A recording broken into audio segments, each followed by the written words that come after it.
You're listening to KSDS San Diego and Jazz88.org. I'm Dave Drexler, and this is Inside Art.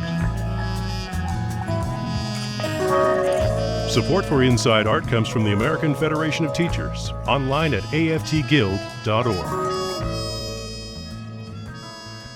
Tonight's program looks at the troubling issue of America's exploding prison population and how one local music producer is trying to reach today's at-risk youth before they embark on a life of gangs and crime. A life that predictably includes numerous stints in prison and a long struggle to survive both inside and outside of its walls. Our guest has created a new audio CD of very frank and upfront messages about life behind bars that's set to a jazz and hip-hop score. It's called Voices on Lockdown, and its creator is Mr. B. Mr. B, welcome to Inside Art. Thank you. How did this project come about? What inspired you to begin it in the first place? Well, young people throughout the nation and throughout the world are dying, and no one is giving the correct attention to this problem, and the problem is escalating. We have to take drastic measures to get the message, to penetrate the hearts of young people, to help them to realize that there are consequences to their choices. Did you know any youth or have any relatives or was it a more personal connection you had with some people that were getting into a life of crime? No individual personal experiences. Fortunately, watching the local news, national news, decision makers of tomorrow are dying in the streets. And we continue to have meetings, we continue to have forums, we continue to throw tax dollars at the problem, but we fail to actually listen to the source of the problem and the reason for this escalation of violence throughout our nation and throughout our world. All right, then how did you envision your project?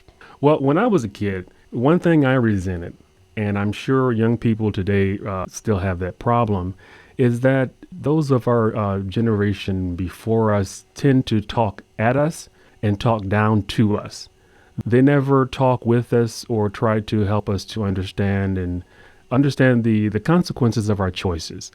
And those consequences can be quite detrimental. You've used a lot of local talent in addition to voices from inside the state penitentiary. Correct. Who are some of those people that our listeners might know? Kamal Kenyatta, he's a keyboard artist locally here in San Diego. Richard Sellers, he's a drummer and fantastic engineer. Nate Brown comes to mind. There's a host of other musicians that participated in the project that is outlined on the 12-page booklet that is also included within the CD itself. The CD is 26 tracks intertwined with jazz and hip-hop music, and it also has these like movie-like scenes that helps you feel as though that you're actually in the prison environment. So there's a mix of actual commentary from current prisoners behind bars, and also there is a written element that you've done yourself. Is that correct? Correct. Let's hear an example right now. When you think about prisoners, you usually think about drug dealers, gang members, and bullies. I wasn't any of that. I was an honor student in high school. I came from a two-parent household in an upper middle class neighborhood.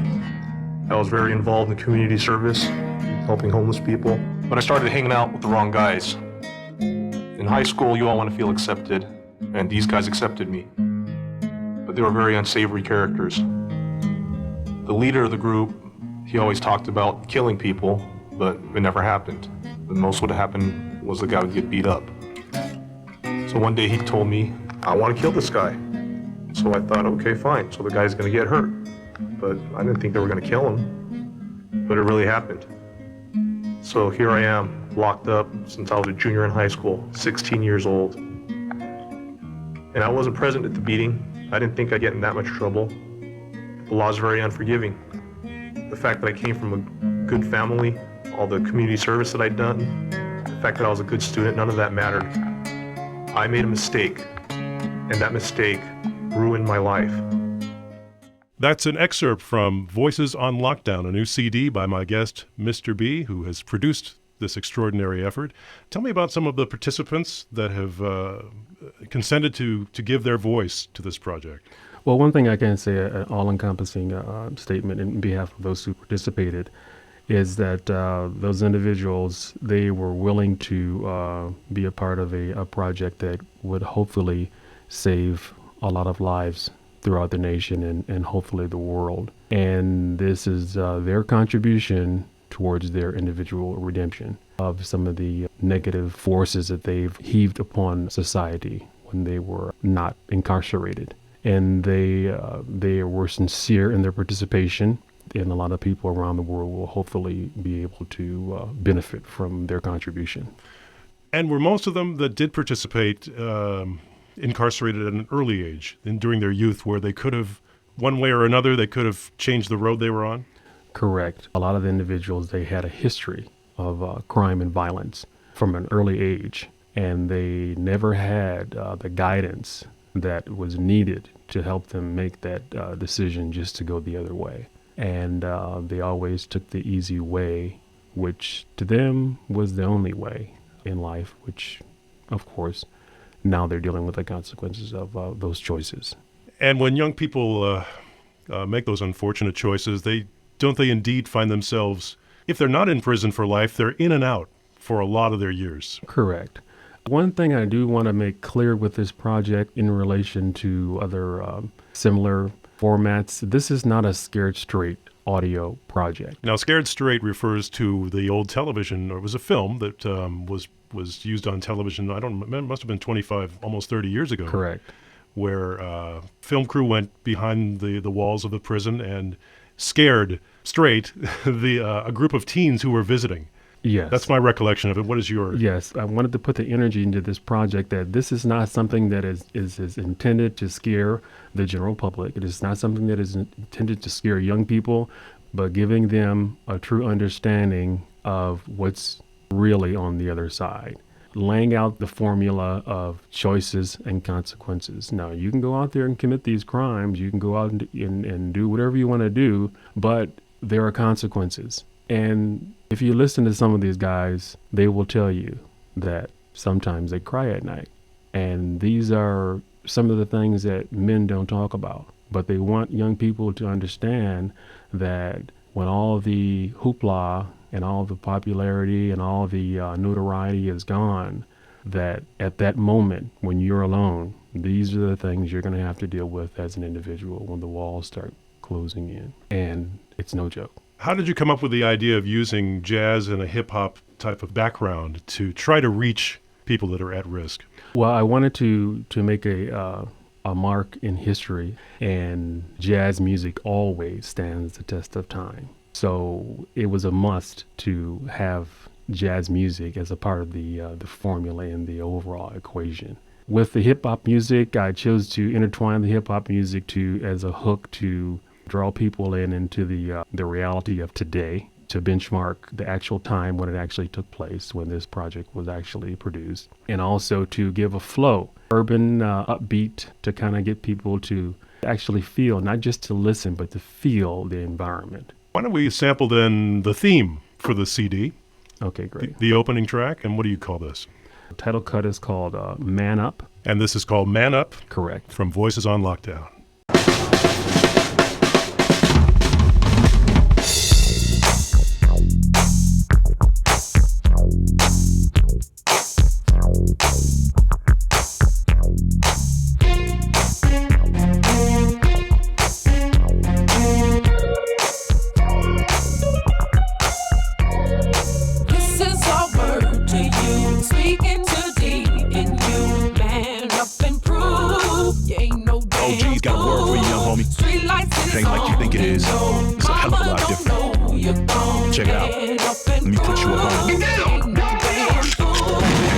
Living in prison, homie, living in prison, locked up, locked down, killing, dying, living in prison. State boots and jeans ain't the life of a king. If you down, you too can be on the team. Prison time and low self-esteem got you coming up short like a messy, wet dream. Still breathing and ain't even living. Behind bars got you paying for sinning, and the holes in the body didn't pierce his soul. Time is the burden and it's taking its toll. Now he's sticking his vein, numbing the pain. Now he's on the nod, now we think he see God. Get a date before it's too late. Daylight gon' find him stretched, purple and straight, young brother. What I'm saying is true. You think you know it, but he was just like you. It's called Man Up from Voices on Lockdown, produced by my guest, Mr. B. From a technical standpoint, what was the most challenging thing in making this? With all of these elements that you've got coming together, you've got local talent, you've got musicians, you've got all of this sound you're working with. Well, the challenge was actually to produce a clean product. What I mean by that is we have the elements of what was actually recorded inside the California State Prison. We also have elements that were actually recorded inside of a studio, and working with live musicians opposed to computerized formats. We were able to take everything and intertwine it to the point where it is totally seamless. It's like everything took place at one location. Now, as far as the creative process was concerned, did you play the recordings that were done in the prison to the composer of the piece, and then they created it based on that, or did it work in reverse? No. When I work with my musicians and I work with my singing talent, I don't say, well, this is what you have to work with.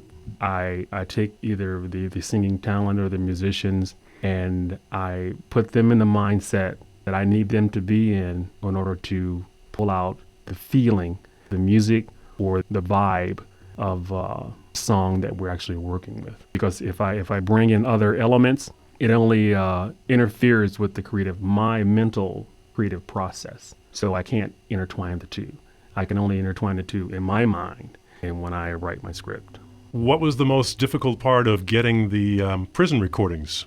I don't think we should really give a lot of energy to that, because that's not something that's important. What the real focus is not how it was actually attained, but what purpose does it serve? This project really sheds a favorable light on the California Department of Corrections, because it gives evidence of their rehabilitative efforts within the prison environment.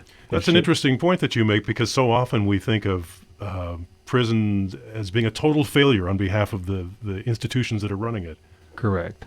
Now, these guys, they could have said anything they wanted to say about CDC, California Department of Corrections, or about what they deal with inside the prison, but they chose to speak to the hearts of young people. And I'm a firm believer that these individuals, they might not even acknowledge this themselves, but the fact that they chose to participate in this project, and the way that they participated, and the things that they actually were willing to speak about, gives praise to the California Department of Corrections in their efforts in creating an environment that these individuals would even attempt or even consider to participate in a project such of this magnitude.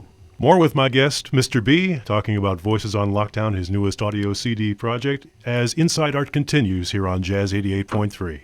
Look at me in the eye.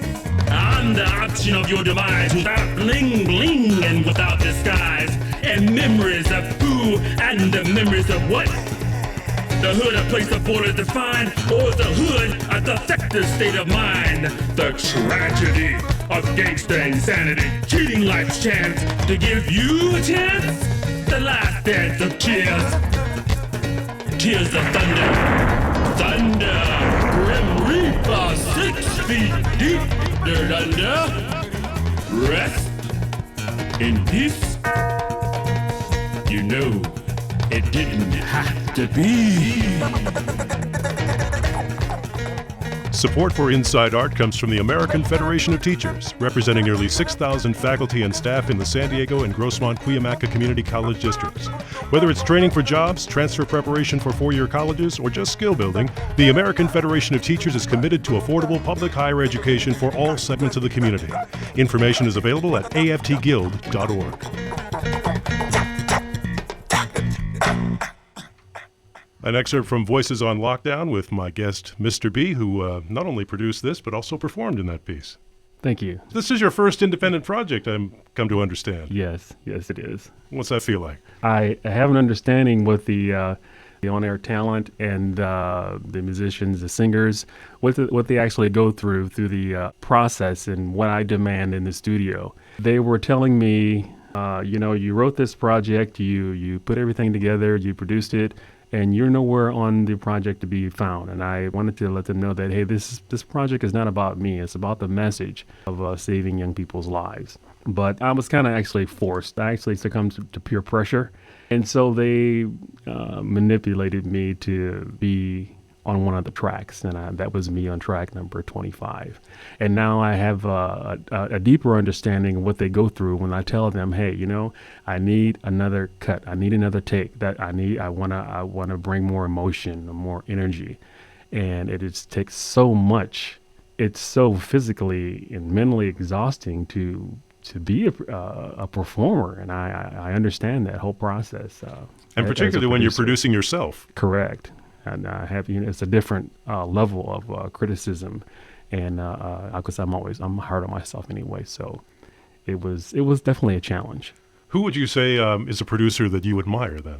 You might want to model yourself after. I would, right off the top of my head, be Quincy Jones. I mean, a lot of people say that, today they're producers or, they're directors, but a lot of times these people out here, they're beat makers, but they're really not true producers.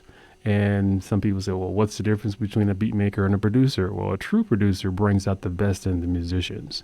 A true producer brings out the best in the singing talent in the studio and brings everything together and brings that live energy on the recording. What was some of the early music you were exposed to and that resonated with you? Well, fortunately, as a child, I had a pretty, in terms of music, privileged exposure.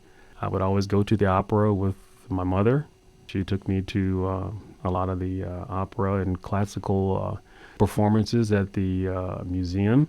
And from that point, I began to have a foundation, or I would, for lack of a better word, an appetite for different varieties of music. So the classical music, and then extend to jazz and different world musics throughout the world also, because I've experienced a lot of different music venues in my travels throughout the world. Well, let's talk a little bit about your travels and how they may have influenced your decision to go in this direction with this particular project, perhaps. A lot of times people go to other countries and they say, well, I'm an American, I'm supposed to be treated this way. But even though we are special in the world, if we could just, when we travel, just realize for a moment, we're in another culture. And if you immerse yourself in that culture, you will be so surprised and so elated in the experiences and the people that you attract just by trying to adapt to the moment and the time that you're experiencing at that 1 second in your life. And I think that may have influenced you in some ways, because people ask you about, what's going on in your country? Why are there so many people imprisoned? Why are there so many, we have the largest imprisoned population in the entire world. Correct. But in our mind, as long as we keep throwing money at the problem, then maybe it will just go away and we won't have to think about it. But we have to put other energies into this situation, because these people that are behind bars, some of them would have or could have possibly been our future decision makers of tomorrow. And there are some that are on that path. So they can pass it forward and help the next generation in terms of making the right choices and being true, productive members of society. Have you played this for any gang members or youth that are at risk? Yes, the gang mentality is a very intricate, layered, complicated mentality, something that it would take an individual, if they're really concerned, that a lot of time to explore and to understand. Not necessarily to agree with, but to actually truly understand. There have been a lot of people that I've given this project to preview, and some of those individuals have served prison time, 10, 15, 12 years. And they've told me that this is something that has, it was almost like taking them back to prison all over again, taking them back in time to the things that they didn't want to speak about, taking them back in time and the things that they didn't want to remember. But it's the first time that they heard something like this that actually brought to life the true reality of their nightmare. And it is very graphic, but in not in an exploitive way at all. Correct. It's appropriately placed, just not graphic for graphic's sake, or profanity just arbitrarily used in different locations. This is the way these people talk. This is how they communicate. And so to give the true authenticity of what's actually taking place in the prison environment, the profanity, the vulgarity, everything that it has to be in place to give you a true understanding of what they experience. And again, this comes with a special 12-page booklet. Yes, the 12-page booklet, it has pictures inside the prison environment. It shows you exactly how these people live. And it also tells a story in terms of their daily activities and some of their individual experiences. Overall, the packet and the project itself is something that will hopefully help, again, save lives around the world.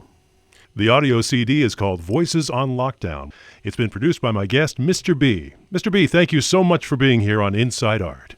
Thank you for having me. Inside Art is made possible with support from the American Federation of Teachers, committed to providing affordable higher education to all segments of the community. Again, my thanks to Mr. B. For Jazz 88.3, I'm Dave Drexler. Good night.